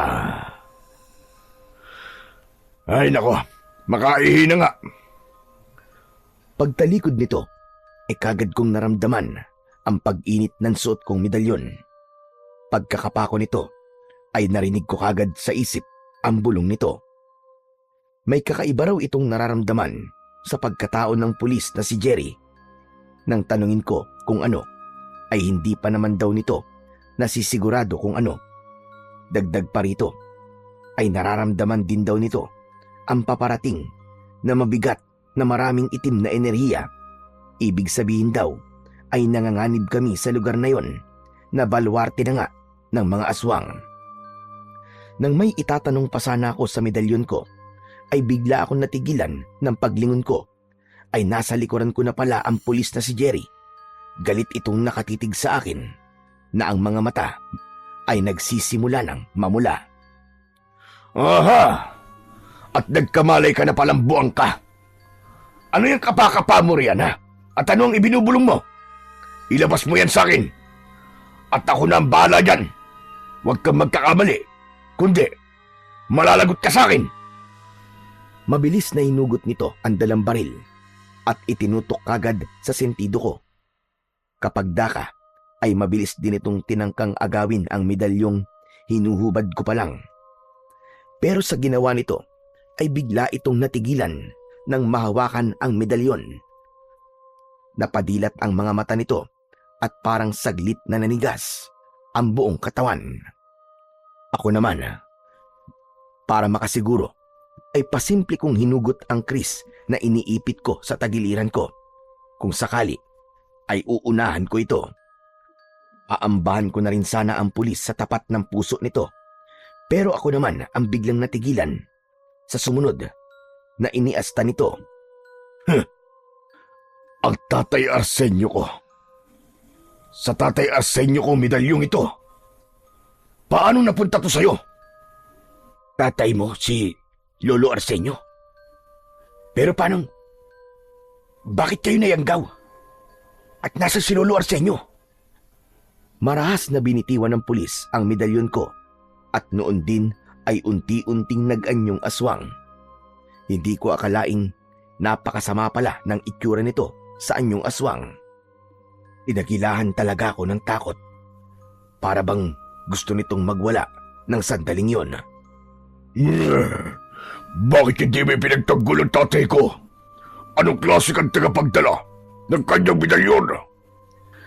Wala akong alam sa nangyari kay Lolo Arsenio. Simula na maibigay niya sa akin itong medalyon. Basta ang sabi niya sa akin, ay may hahanapin raw siyang mahalaga sa kanya. Baka ikaw ang tinutukoy niya. Ang tatay ko. Sana ay hindi niya na ako tinanggang hanapin pa. Hindi na sana siya napahamak. Umanda sa akin ang mga aswang na pumaslang sa tatay ko. Ngayon na ang panahon para ipaghiganti ko ang tatay ko. Pero, paano may paghihiganti si Lolo Arsenio? Sa kapwa mo mga aswang? Sa tulog mo, nasa iyo ang medalyon ng tatay ko. Kailangan magtulungan tayo. Pero, paano ko nakakasigurong kakampi kita? At bakit niyo pa kami dinala rito? Ang totoo ay matagal ko nang ayaw maging isang aswang. Palagi ko naaalala ang sinapit ni tatay sa kamay ng mga aswang na lumapa sa kanya. Noon ko pa siya gustong ipagiganti. Naghahanap lang ako ng tamang panahon. Matagal ko na rin gustong pigilan ang patuloy nilang pambibiktima. Ngayong nandito ka na at nasa iyo pa ang medalyon ni tatay, ay naisip kong ngayon na ang tamang panahon para maghiganti. Ako rin. Ipaghihiganti ko ang sinapit ng mag-ina ko sa kamay ng aswang na nag-frame up sa akin. Kilala mo siya, hindi ba? Saan lumapa sa mag-ina ko? Inamin mismo niya sa akin. Si Tinoy, siya ang aswang na madalas din akong gamitin sa pag-frame up ng mga makakahuli sana sa kanya. Ang isang yon ay kanang kamay mismo ng pinunong aswang. Na rin mismo ang nagpapamarka sa akin sa mga na-frame up niya at siya rin mismo ang maghahunting at lalapas sa inyo kapag nakalaya na kayo. Galit na galit din ako sa isang yun dahil palagi akong binablockmail na uubusin daw nito ang mga kaanak ko kung hindi ko siya susundin. Nagigigil ako. Pagtulungan natin ang jablong aswang na yun. Kailangan maunahan natin siya bago pa niya malaman ang plano ko. Anong gagawin natin? Saka narito na tayo mismo sa baluarte niyong mga aswang. Oo nga pala. Delikado na kayo rito. Kailangan makaisip kagad tayo ng mga paraan dahil sigurado kong nararamdaman na ni Tinoy na narito na kayo. Kailangan natin ng pain. Ako naman ay magpapaggap pa rin na kaalyado ko sila. Ikaw, mag-isip ka ng paraan. Pagkakaalam ko, ay makapangyarihan niyang medalyon ni Itay. Wala bang ibinubulog yan sa'yo? Hindi mo pa ba napapagana? Napagana ko na po. Pero teka, bakit pala hindi ito tumalab sa inyo na mahawakan nyo? Hindi man lang kayo napaso o umusok ang buong katawan ninyo? Yun ay dahil kilala rin ako ng medalyon ni Itay. Saka naramdaman kong may dumaloy na enerhiya mula riyan papasok sa akin. Hindi ko alam kung ano. Alam ko na. Kahit kaharap kita ngayon at nasaan yung aswang ako, ay wala akong nararamdamang pagnanais na lapain ka. Hindi ako nasasarapan o natatakam sa amoy ng sariwa mong dugo. Pati ito mga kasama mo. Kinapa ko ang medalyon ko at tinanong ito sa isip ko. Kinumpirma naman ito na totoo ang sinabi ng pulis. Kung ganun po, ay kakampi nga kita. O siya, kailangan na natin mag-isip ng mga paraan. Sabihin niyo sa akin ang lahat ng nalalaman niyo tungkol sa kalikasan ninyong mga aswang. Kung anong kahinaan niyo ng pinuno niyo at lalo na ng mga tungkol kay Tinoy. Dudurugin ko ang isang yun. Hindi naman nagpatumpik-tumpik pa si Man Jerry. Sinabi talaga niya sa akin ang lahat-lahat. Lahat din ng vulnerableng parte ng kanilang baluarte ay sinabi rin sa akin para kung sakaling kailangan naming tumakas o magtago ay alam namin kung saan kami babaling. Paano nga pala itong mga kasama ko? Kailan sila magigising? Saka si Aling Dorcas pala. Paano siya kapag nalaman nila itong plano natin? Ako na bahala sa kanila. May dala ko rito pampatanggal ng epekto ng pampatulog. Dinala ko dahil bala ko talaga kayong iligtas. Tungkol naman kay Aling Dorcas, nasabihan ko na mga kasama ko na ako na ang bahala sa kanya. Ang pagtutuunan na lang natin ngayon ay ang planong isahan si Tinoy at kung paano natin matatalo ang pinunong aswang. Ganun na nga ang ginawa namin. Masinsinan kaming bumuo ng plano habang isinasabay niyang turukan ang mga kasama ko ng pampatanggal ng epekto ng pampatulog. Nabanggit ko na rin sa kanya na isa akong manunugis ng aswang at may dala kong kris na gawa sa pilak at may mga dala rin kaming pangontrang langis. Ipinaliwanag ko rin kung paanong hindi na kumpiska ang mga ito ng mga kasamahan nitong pulis. Saktong matapos naming makabuo ng plano ay biglang natigilan si Mang Jerry. Nang punto rin yun ay nagising na ang mga kasamahan ko. Pare-pareho pang nagulat ang mga ito nang mapansin nila ang itsura ni Mang Jerry. Diyos ko po! May aswag! Ilabas niyo mga pangontrang langis niyo! Tasyo! Pedring! Kulas! Ikaw rin, Roman! Ano pang hinihintay mo dyan? Bakit hindi mo pasugurin ng Chris mo ang Jerry na yan? Teka ho, Man Solomon. Huminahon po kayo. Hindi po natin siya kalaban. Kakampi po natin siya. Ano? Ano pinagsasasabi mong kakampi natin siya? Kita mong aswang siya. Aba, teka ka. Mabilis na inilabas ni Mang Solomon ang dala niyang pangontrang langis at walang sabi-sabing agad yung isinaboy kay Mang Jerry. Mabilis ding nakigaya sina Mang Tasyo, Kuya Pedring at Kulas. Kanya-kanya silang saboy kay Mang Jerry na noon naman ay napayuko na lang at iniharang ang mga kamay sa ulo at katawan. Ngunit nagtaka silang apat nang parang wala man lang epekto ang mga pangontra kay Mang Jerry. Naknang, bakit ganun? Bakit walang talabang pangontrang langis, Roman? Samantalang yung dalawang pulis na nakahawak dati sa pinahira nating rehas ay nagkantapaso. Bakit ito ay hindi man lang tinablan? Akin na nga yung Chris, Roman, at ako na ang tatapos sa anak ng tokwang pulis na aswang na ito. Sandali, Mang Solomon. Kakampi natin siya. Kaya po hindi tumatalab sa kanya ang pangontra natin ay dahil din po sa medalyon ko. Anak po siya ng antingerong nagbigay sa akin itong medalyon. Si Lolo Arsenio. Nang mahipo rin po niya ito kanina lang, ay napasukan po siya ng enerhiya galing dito. At yun po pumuprotekta sa kanya ngayon. Magiganti rin po siya sa lahat ng mga aswang. Dahil sila rin po ang lumapa kay Lolo Arsenio. Kaya wag po kayong matakot sa kanya.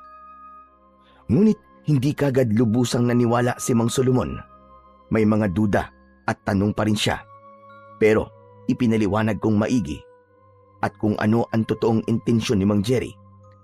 Idinagdag ko pa na patatakasin niya sana kami. Ganun ba? Pero hindi pa rin ako lubusang kampante. Nakasama natin siya, Roman. Mamataan ko pa rin siya. Wag na wag lang siya magkakamali na isahan tayo at ako talaga tatapos sa kanya. Teka pala, kung talagang kakampi natin siya, kailangan ibigay niya sa akin ang baril niya. Kapag hindi niya ibinigay, ibig sabihin ay hindi talaga natin siya maaasahan. Ang baril mismo niya ang tatapos sa kanya kapag binaligtad niya tayo. Yun lang ho ba? Naiintindihan ko ang pagdududa ninyo. Ito ang baril ko, kunin nyo. Gamitin nyo na rin kung kinakailangan para protektahan ang mga sarili nyo laban sa mga tulad kong aswang. Itago nyo maigi para hindi kagad mapansin.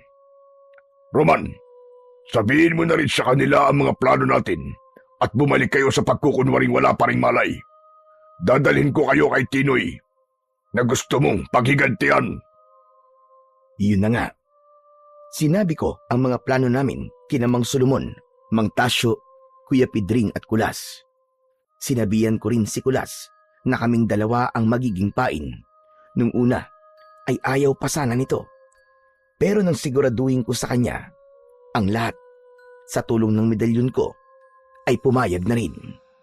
Ngunit nang nagtutulog-tulugan na ulit kami at paaanda rin na sana ni Mang Jerry ang owner jeep, ay bigla itong napamura at napabulong sa amin. Anak ng tipaklong, narito na pala ang grupo ni Tinoy. Roman, pasalubong na sila rito. Humanda kayo. Yung medalyon mo, Roman, pagganahin mo. Pakinggan mo maigi ang ibubulong sa'yo. Siyempre, ay kabado kami ng mga sandiling yon at talagang nakiramdam kaming maigi. Mag Solomon, Magtasyo, Kuya Pedring, Kulas. Ang mga pangontrang langis nyo, huwag niyong kalimutan. Saka huwag kayong hihiwalay sa akin para sa proteksyon ng medalyon ko. Teka, sandali. Binubulungan ako ng medalyon ko. Madali kayo. Kapain niyo raw ang medalyon ko at kakargaan kayo ng pamprotektang enerhiya. Pumikit lang kayo maigi at huminga na malalim. Naging mabilis naman ang ginawang pagkakarga ng medalyon ko ng enerhiya sa apat. Nang sandali namang yon, ay bumaba si Jerry ng jeep upang harapin ang grupo ng mga aswang na pinangungunahan ni Tinoy. Pasimpleng napasilip pa ako sa kanila sa likod ng driver seat. Talagang pinanlakihan ako ng mga mata nang makita ko ang grupo ni Tinoy. Lahat sila ay nasa anyong aswang na at marami sila. Mukhang mababangis lahat at lalo pang nanlaki ang mga mata ko nang makita ko ang halos hindi na magkandagulapay na si Aling Dorcas na nakatali sa likod ang mga kamay. Akay-akay ito ng dalawang aswang. Tinoy, anong ibig sabihin yan? Bakit ginalaw niyo matandang yan? Di ba sabi ko, ako ang tatrabaho sa kanya? Bakit hindi mo siya tinrabaho kagad? Hindi ko ba alam na ito ang nagpuslit ng mga pangontrang lagi sa kulungan? Yun ang sabi sa akin ni Nasubulong at Delgado. Dinampot siya kayo ni Nasubulong dahil dumalaw muli sa kulungan at nagwala doon ng malamang wala sa kulungan ang asawa raw nito at yung huling lalaking nakalaban ko. O baka naman, kasabot mo sila. Walang ganon, Tinoy. Tatrabahuhin ko rin sana kagad ang matandang yan matapos ko maihatid ang mga walang malay sa owner ko. Heto nga, ihatid ko na sana sa'yo. Pero bakit kailangan unahan niyo ko? Nasaan ang respeto mo sa mga katulad mong aswang? Binalingan ni Tinoy ang dalawang aswang na humahawak kay Aling Dorcas bago nito muling sinagot si Mang Jerry. Kayo, ibigay niyo matandang yan sa kanya. Ayan, trabahuin mo matandang yan ngayon din sa harapan ko. Hindi rito. Bumalik ka sa kuta mo, Tinoy. Iatid ko sila sa iroon at doon ko siya tatrabahuin. Irespeto mo ang proseso ng bawat isa sa atin tulad ng patakarang ipinasusunod sa atin ng pinuno. Alam mo kung ano ang parusa sa sino mang susuway. Maangas ka rin. Pero tignan natin. Hindi ko maramdam na may binabalak ka laban sa akin. Mga kasama, tara nang bumalik sa kuta. Yung mga ibiniling ko sa'yo, pagtulungan kagad ninyo ang isang yan. Kapag may napansin kayong kakaiba sa kilos niya, dalhin niyo siya kagad sa akin at ako mismo ang dudurog sa kanya gamit ang mga kamay ko. Narinig ko pa ang ugong ng pag-alis ng grupo ng aswang na si Tinoy. Sabay-sabay kasi silang nagsipagsinga-singan at nagsiatungal na parabang nagbabanta at galit na galit. Nakita kong maingat na inakay ni Mang Jerry si Aling Dorcas. Na takot naman dahil nakikita nitong aswang pa rin ang umaakay rito. Nang isakay naman ni Mang Jerry si Aling Dorcas at makita kami, ay grabing napaiyak ito. Salaman! Laman! Ano nangyari sa inyo? Ikaw na aswang ka nung ginawa mo sa asawa ko at sa mga kasama niya. Pakawalan mo kami. Pagbabayarin ko kayo sa kandemonyohan niyo. Uminahon lang kayo, Aling Dorcas. Buhay pa po sila. Saka hindi niyo po ako kalaban. Kakampi niyo po ako. Roman, sige na. Idilat niyo na ang mga mata niyo at wala na sila. Kausapin niyo to si Aling Dorcas at nagwawala na. Ay, salamat naman. At buhay pa kayo. Talagang sobra akong nag-alala nang mapanaginipan ko na naman kayo. Kaya napasugod ako sa kulungan. Tama ngang hinala ko may mga aswag din pulis sa bilangguan. Salamat, asawa ko. Akala ko hindi na ulit kita makakapiling. Dorcas, asawa ko. Mabuti't wala silang ginawa sa iyo kahit na ano. Ang mga aswang na yon, magbabayad sila sa amin. May plano kami, Dorcas. Mag-iiganti kami sa Tinoy na yon. Uubusin namin ang mga kasama niya at ang iba pang mga aswang. Pati na ang pinuno nila ay itutumba namin. May medalyon si Romana at makakatulong natin ito si Jerry. Kung gano'n, kakampi talaga natin ang aswang na pulis na ito. Oo, asawa ko. Heto nga, nasa amin ang baril niya. Roman, kargahan mo rin pala ng proteksyon ng asawa ko kung maaari. Nang makargahan ko si Aling Dorcas, ay sinabihan na kami ni Mang Jerry na ihahatid na kami sa kuta ng grupo ng aswang na si Tinoy. Tara na, pero binabalaan ko pala kayo. Kailangan maging sobrang alerto tayo kapag naroon na tayo. Sigurado kong may nakahanda ng plano ang Tinoy na yon. Mukhang alam na rin niya ang bala ko. Roman, wala bang iniutos sa'yo ang medalyon ni Itay? Meron po, Mang Jerry. Nakahanda na po ako. Kayo rin daw po. Ihanda nyo na rin ang iba nyo pang mga binabalak. Ngayon pa lang daw po ay nagpapasalamat na ang kaluluwa ni Lolo Arsenio. Sa puntong yun ay nasaksiyan naming anim na napaluha si Mang Jerry. Halatang nagpipigil itong mapahagulgol. Salamat, Roman. Salamat. At ikaw ang napiling pagbigyan ni Itay ng medalyon. Karapat dapat kang maging isang manunugis. Magpakatapang ka at magtiwala sa sarili mo. Ikaw ang uubos sa mga aswang. O siya, tama na ang drama. Magtulog-tulugan na ulit kayo. Kayo naman, Aling Dorcas, ay magkunwaring nangihina pa rin. Alam ko pang pinalakas ulit kayo ng enerhiya ng medalyon. Tayo na! Nang makarating kami sa kuta ng aswang na si Tinoy, ay kinilabutan kami. Paano ay biglang naging sobrang lamig ng paligid. Naramdaman ko pang pinaiinit ng medalyon ko ang katawan ko para makontra ang nakapanghihi ng lamig. Kinapa ko rin ang mga kasama ko kung ganun din ba ang nangyayari sa kanila. Nabunutan ako ng tinik nang maramdaman kong umiinit din pala ang mga katawan nila. Binulungan ko si Kulas na humanda na pagkat ipapain na kami ni Mang Jerry. Maging sina Mang Solomon at Mang Tasyo at Kuya Pedring ay binulungan ko ring humanda na. Alam na nila kung ano ang gagawin. Tinawag at hinarap ni Mang Jerry ang aswang na si Tinoy. Lumabas ka na, Tinoy! Narito na kami! Narinig kong pumapalakpak ng malakas ang aswang na si Tinoy habang humahalakhak. Mahusay, Jerry. Ngayon, ay nasaan na ang matandang babae? Lapain mo na yon ngayon din sa harapan ko. Huwag kang atak, Tinoy. May mas maganda akong palabas para sa'yo at sa pinuno natin.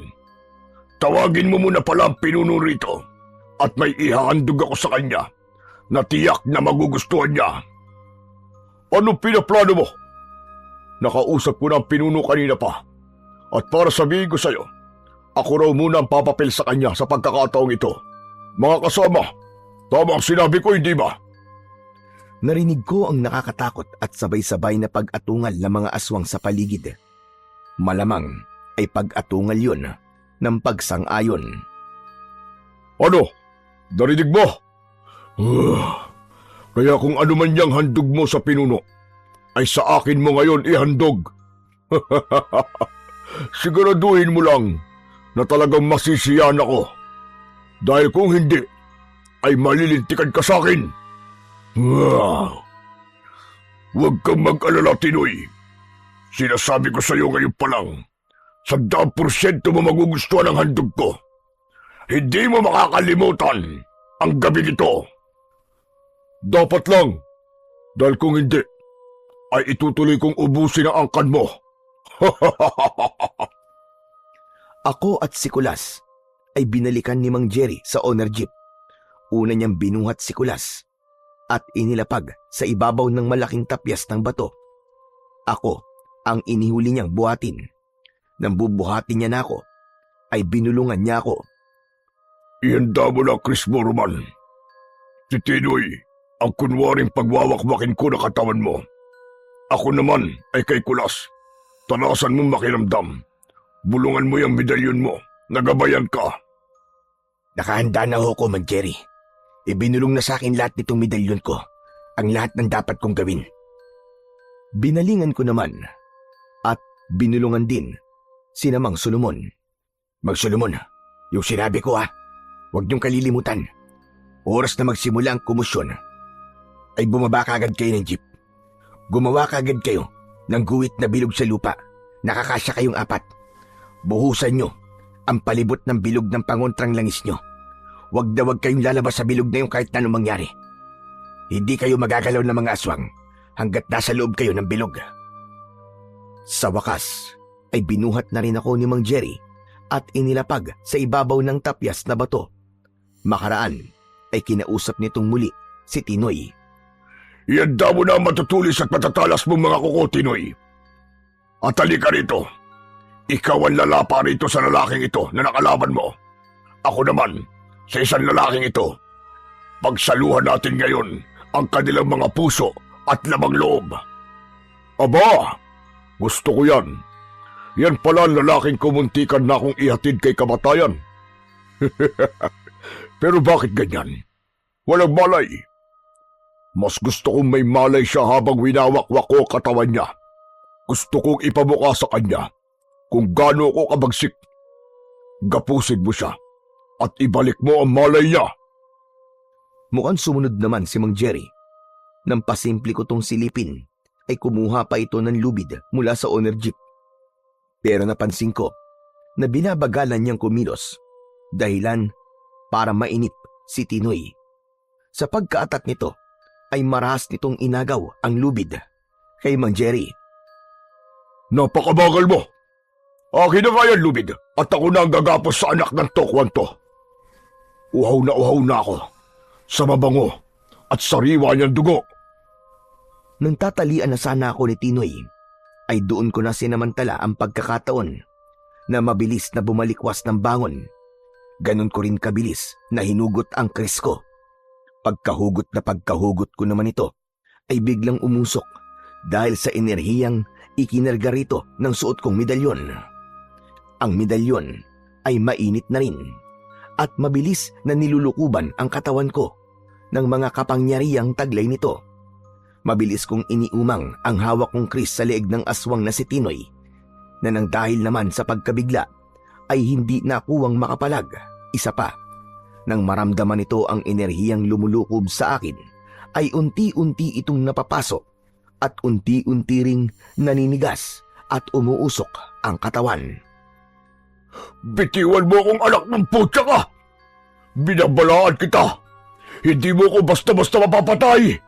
Hindi mo ako basta-basta mapapatay! Ah, ganun ba?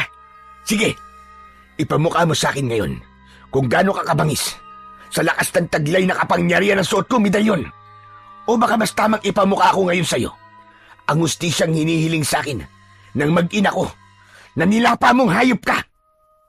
Nararamdaman mo ang kristeto na gawa sa pilak. Itatara ko ito ngayon sa puso mong diablo ka! Sinubukan pang pumalag ni Tinoy, ngunit hindi umubra ang lakas niya sa lakas na ikinarga sa akin ng medalyon ko. Kahit na anong tangka niyang kagatin at kalmutin ang kamay ko, ay nabibigo siya dahil kada pagtatangka niya ay lalo siyang napapaso sa akin. Sa huli ay sinigawan nito ang mga aswang sa paligid. Mga kasama, ano pang tinutunga-tungangan nyo dyan? Saklolohan niyo ako! Tawagin niyo ang pinuno natin at pagbayarin niyo ang pangas na anak ng putyang ito! Dito na naalerto si Mang Jerry, si Kulas, at si Mang Solomon. Agad na silang kumilos tulad ng napagplanuhan namin. Kulas, bumangon ka na riyan at tulungan akong harapin ang mga aswang sa paligid. Roman, wala pala kaming kahit na ano sa data. Anong gagawin namin? Kulas, madali ka. Gumawa ka ng malaking bilog. Tapos ay buhusan mo ng panguntrang langis mo. Kunin mo rin itong sa akin. Hindi ko kulangin ito pagkat may karga ng medalyong ko. Dali na! Nagmamadali naman si Kulas. Ngunit hindi pa man niya nabubuhusan ng tuluyan ang malaking bilog na nilikha niya, ay biglang sabay-sabay nang sumugod ang mga aswang sa paligid. Makapanindig balahibo ang sabay-sabay nilang pag-atungal at pagsingasing. Bilisan mo, Kulas! Haya na sila! Pero dahil sa pagkakataranta, ay lalo namang hindi magkandatuto si Kulas. Kaya naman, kumuntikan pang makapasok sa bilog namin ang sumugod na mga aswang. Mabuti na lang at hinarangan ng mga ito ni Mang Jerry. Tinangka pa siyang pagkakakalmutin ng mga aswang, ngunit parang napaso ang mga ito sa kanyang balat pagkat nakargahan din siya ng medalyon ko. Mang Jerry, mag-ingat ka! Hindi ka dapat makalabas ng bilog. Kapag nakalabas ka, ay hindi ka na muling makakapasok. Kulas, bilisan mo! Baka mahila ng mga aswang si Mang Jerry! Si Mang Solomon naman ay tinatanaw ko sa kabilang banda. Ang mga ito rin naman ay tinangkang sugurin ng mga aswang, ngunit hindi nagtagumpay dahil napapalibutan na rin sila ng bilog na may ibinuhos na pangontrang langis. Ang singaw ng pangontrang langis na nakargaan din ng medalyon ko ng enerhiya nito ang kinatatakutan at iniiwasan ng mga aswang. Matatapos na sana si Kulas sa pagbubuhos ng langis, nang sa hindi inaasahan ay biglang may isang desperadong aswang na malakas na humila kay Mang Jerry. Napaso at nasunog ang aswang na yon. Ngunit si Mang Jerry ay nakalabas sa bilog. Mabuti nga sa'yo, Jerry. Isa kang traidor at taksil na aswang. Mga kasama, dalhin niyo yan sa pinuno. Dali! Tuloy tawagin niyo ang pinuno para iligtas ako. Buwang ka. Hindi mo alam ang sinasabi mo. Anak ako ng isang antingero at nakargaan ako ng enerhiya ng kanyang medalyon na suot niyang lalaking pumipigil sa'yo. Hindi ako basta-basta makakanti ngayon ng pinuno. Ikaw ang lagot ngayon at hindi na maililigtas pa ng pinuno. Bakit ika mo? Dahil ngayong gabi rin ay tutuhugin na ang puso mo. Roman, tuluyan mo na ang buwang na diablong yan! Makaraan ay binalingan naman ni Mang Jerry ang mga aswang sa paligid. Kayo naman, binabalaan ko kayo. Magsitakas na kayo bago pa man matuhog ang puso ni Tinoy. Hindi ko ba alam na medyo nangihina na rin kayong mga nagpapasakop sa kanya? Oras na matodas siya, ay kayo naman ang isusunod ni Roman.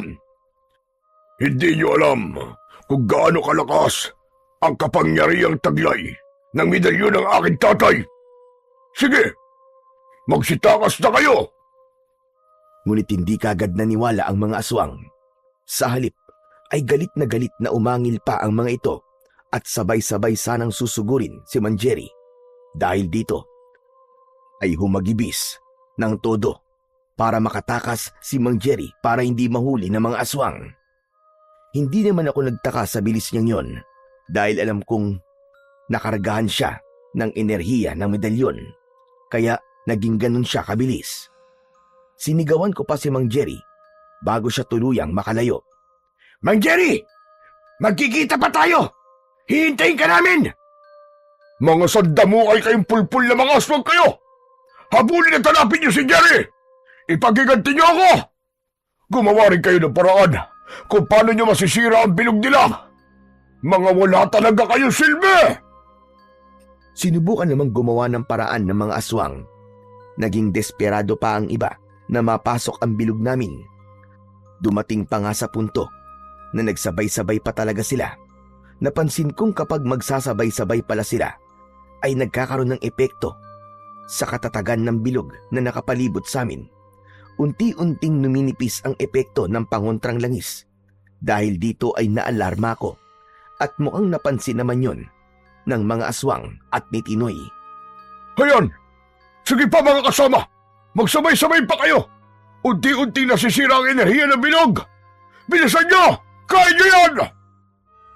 Bago pa muling magtangka ng sabay-sabay ang mga aswang, ay may ibinulong kagad sa akin ang medalyon ko. Ganun ha? Pues, huwag ka nang umasa, Tinoy, na makakaligtas ka pa. Dahil ito na ang magiging wakas mo. Ramdamin mo ngayon kung gaano ang tindi ng sakit nang matuhog ng krisko sa iyong puso. Ilalapat ko na ang hustisya para sa lahat ng nilapa ninyo. Talagang itinodo pa ni Tinoy ang natitira nitong lakas para pumalag. Ngunit sa malas niya, dahil lalo lang siyang napapaso sa akin, kaya naman ay lalo pa siyang humihina. Anak ng tokwa! Hindi maaari! Hindi ako pwedeng mamatay! Hindi! Mga kasama, ano na? Papayag ba kayo basta na lang niya tayo mapatay? Gibain niyo na ang pwersa ng bilog! Bilisan niyo! Nauulol na sumunod naman ang mga aswang sa paligid. Ngunit inunahan ko na sila. Sa wakas ay itinaas ko na ang hawak kong umuusok na kris at walang sabi-sabing itinarak ito ng buong lakas sa tapat ng puso ni Tinoy. Para sa asawa at anak ko at para kay Lolo Arsenio, ito na ang ganti ng isang manunugis! Hindi! Ibinaon ko ng baon na baon sa dibdib ni Tinoy ang kris. Ano pat nagkikikisay siya nang magsimulang may lumabas, namumunting mga kidlat at pumalibot sa kanyang katawan. Pagkahugot ko naman ng kris, ay agad bumulwak ang masaganang itim na dugo na nagmumula sa kanyang dibdib.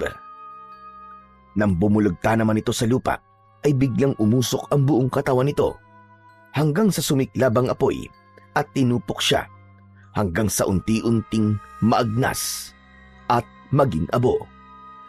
Ang mga aswang naman sa paligid ay natigilan at hindi makapaniwala sa kanilang nasasaksihan. Halata ring biglang nanghina ang mga ito dahil lahat sila ay lumaylay ang mga balikat. Napansin ko rin biglang humaba ang talim ng hawak kong kris at nanlaki rin ang mga mata ng mga aswang nang mapansin din ito.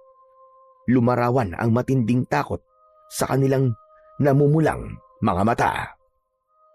Kayo, baka gusto niyo matulad sa kanya. Uubusin ko kayong lahat!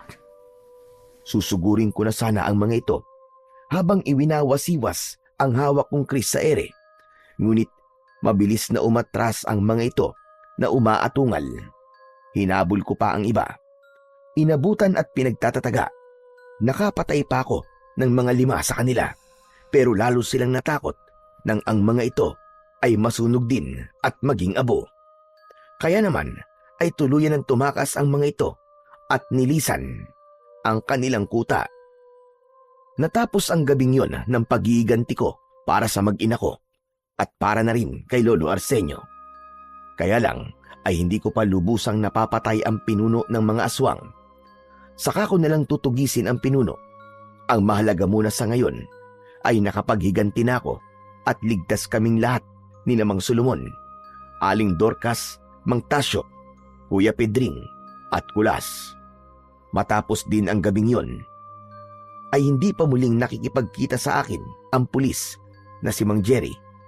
Pero naniniwala kong buhay pa siya dahil yon ang palaging ibinubulong sa akin ng aking makapangyarihang medalyon.